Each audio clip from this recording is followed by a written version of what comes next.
Yeah, tomorrow. Nice work. And yeah, happy birthday, Caitlin Butler. Yeah. Isn't that a fabulous shout out? Yeah, I love it. From her dad as well. So happy birthday, Caitlin, from us as well. You might not have your dad, but you got a shout out from Brekkie TV. There you go. That's all that counts, sort of.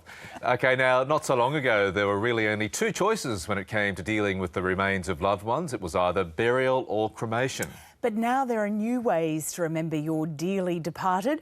And to tell us more, we're joined by David Robertson in Bunbury, Western Australia. Good morning, David. So what are some of the options that people are looking at now? Well, hello there, Michael and Lisa. Good morning to you. Forgive me if I'm a little jittery this morning. It's my first live cross into News Breakfast, but more scarily, it's actually my first time here in a cemetery in Bunbury, so forgive my jitters. But there are so many options that you can do when it comes to that final trip, if you will, of your dearly departed. Now, the percentages are roughly around 70% of people are being cremated and 30% are being buried. Now, for the people who are being cremated, there are so many options that are available, as we've seen today. Now, you can be made into pottery, you can be made into a diamond, and if you want that last big party on Earth, you can be blasted off into a firework. But if serenity is more your thing, if you love to say house of serenity, then you can be made into what is essentially a tree. Now, there is a company in Melbourne that has made this an Australian innovation because they say that human remains are simply far too toxic to be put into a tree. However, they've created a way that that can happen and actually feeds the tree, and you can become part of it, which a lot of people are now choosing because it is a greener option. So, David, it's different to just scattering the ashes under a tree, because we've been doing that for a while. So how is this different?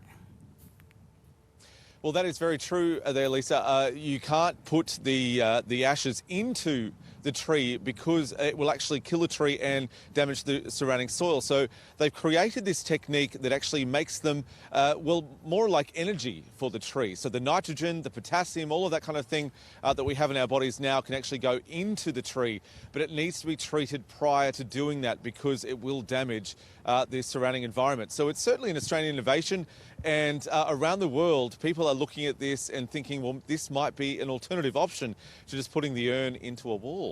Have you thought about how you're going to handle it, David? You're standing there in a cemetery. Yeah, OK, Lisa, I don't want to go there yet. Let's relax there for a moment, OK? I don't think I've killed this yet. Yeah. First and last cross for breakfast. Yeah, could be my last one, actually. You're right.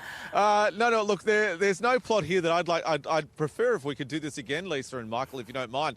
But having visited one of these forests, I thought, well, that's a nice way to go. I actually hate the outdoors, if I can be honest with you. I don't care for it at all, especially when it's this cold. Or so an indoor plant.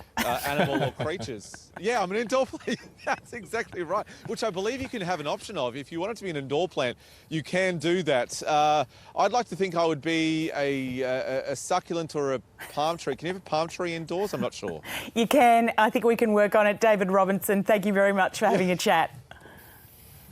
Thank you. There you go. And he nails his first News Breakfast cross. Yeah, exactly. Good on you, David. Many more. Thanks, mate.